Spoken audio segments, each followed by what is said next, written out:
వారిని భగవాన్ స్మరణ వైపు నడిపించాలని వేద పండితులు సూచించారు.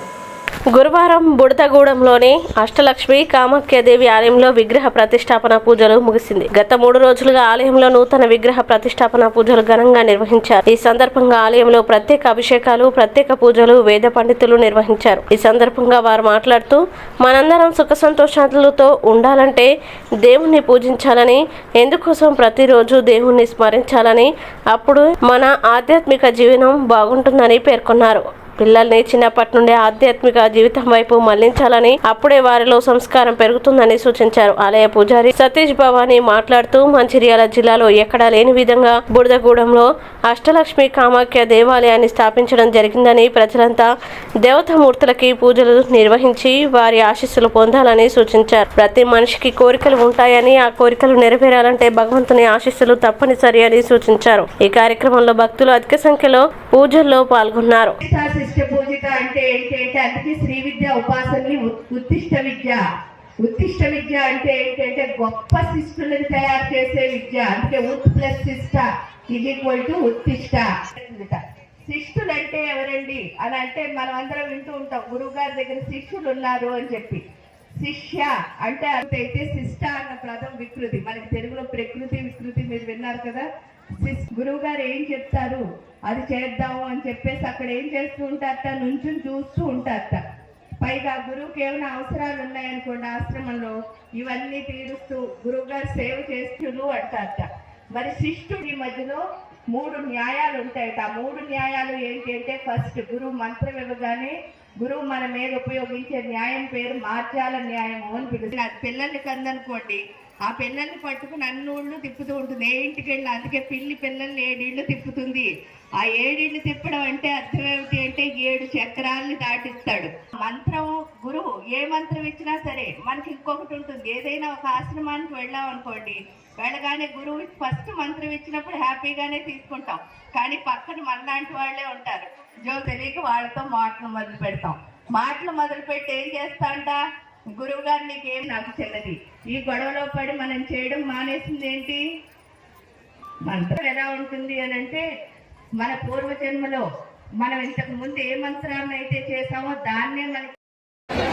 ఈ తెలంగాణ ప్రజలందరూ ఆరోగ్య ఐశ్వర్యాలతో ఉండాలని, ఇక్కడ కామాఖ్య ఎత్తుకోవాలంటే అందరూ వాళ్ళ కోరికలు హాయిగా తీర్చుకొని సుఖ సంతోషాలతో ఉండి అందరూ కలిసిమెలిసి ఉండాలన్న కోరికతో అష్టాదశ శక్తిపీఠాలని మరియు 10 మహావిద్యలతో సహిత కామాఖ్య, రాజశ్యామల, వారాహి, లలిత ఈ పీఠాలు స్థాపించడం జరిగింది. అష్టలక్ష్ములు అందరికీ అష్టైశ్వర్యాన్ని ప్రసాదించాలని ఆకాంక్షతో విశ్వశాంతి కోసం చేసిన ఈ ఆలయానికి ఈరోజు కుంభాభిషేకం, ప్రాణ ప్రతిష్ట, విగ్రహ ప్రతిష్ట ఇవన్నీ జరిగాయి. ఎంతమంది వచ్చి ఆనందంగా హాయిగా చేసుకుని మరి రోజు వచ్చి అందరూ సుఖ సంతోషాలను పొందాలని ఆకాంక్షిస్తూ అందరికీ నమస్కారం. శ్రీ శ్రీ శ్రీ శక్తి అష్టలక్ష్మి కామాఖ్య దేవాలయం మందమని నవాంకిక దీక్షగా 5 రోజులు యజ్ఞవ్రతమును ప్రతిష్టా కార్యక్రమాలను జరుపుకొని ఈరోజు అమ్మవారు దేవాలయంలో ప్రతిష్ఠించడం జరిగింది. 6 రోజులు తాంత్రికంగా, 3 రోజులు వైదిక క్రతువుతో 9 లక్షల శ్రీచక్ర యంత్ర స్థాపన చేసి అమ్మవారిని ప్రతిష్ఠించాం. ఈరోజు ధ్వజస్తంభము, శ్రీవల్లభం, శ్రీ మహాగణపతి, రాజశ్యామల, వారాహి దేవాలయ విగ్రహ ప్రతిష్ట మహోత్సవం వైభవోపేతంగా భక్తుల యొక్క సహాయ సహకారములచే వైభవోపేతంగా జరగడం జరిగింది. ఇట్టి కార్యక్రమం విశ్వశాంతి, లోక కళ్యాణాన్ని ఈ కార్యక్రమాన్ని నిర్వహిస్తూ సర్వే జన సుఖినో భవంతు, అందరూ బాగుండాలని, అందరిలో మేము బాగుండాలనేటువంటి సంకల్పం చేత ఈ యొక్క దేవాలయ నిర్మాణం చేపట్టడం జరిగింది.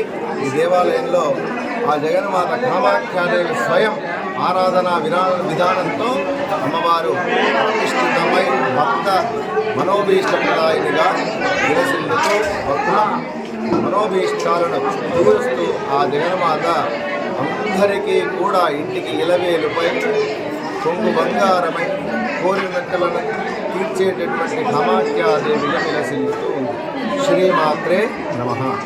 మందమరి శ్రీ అమ్మ గుడిలో ఈరోజు లలిత అమ్మవారు, శ్యామలామాత, వారాహి, వల్లభ గణపతి, గజస్తంభము, సింహవాహనము, మూషికము, అలాగే శిఖరాలు ఇవన్నీ కూడా మేము ప్రతిష్టాపన కార్యక్రమం చేయడం జరిగింది.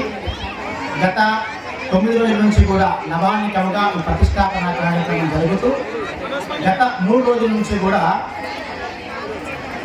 వైదిక కర్తువులు విగ్రహమూర్తులకు జలాదివాసము, ధాన్యాదివాసము, పుష్పాదివాసము, ఫలాదివాసము, స్థాపిత పూజలు, హోమాదులు, కుంకుమార్చనలు, అలాగే ఈరోజు బ్రాహ్మీ ముహూర్తమున యంత్ర ప్రతిష్టాపన, విగ్రహ ప్రతిష్టాపన, ప్రాణ ప్రతిష్టాపన, బలి ప్రధానము, పూర్ణాహుతి, మహాకుంభాభిషేకము ఇత్యాది కార్యక్రమాలు మేము చేశాం.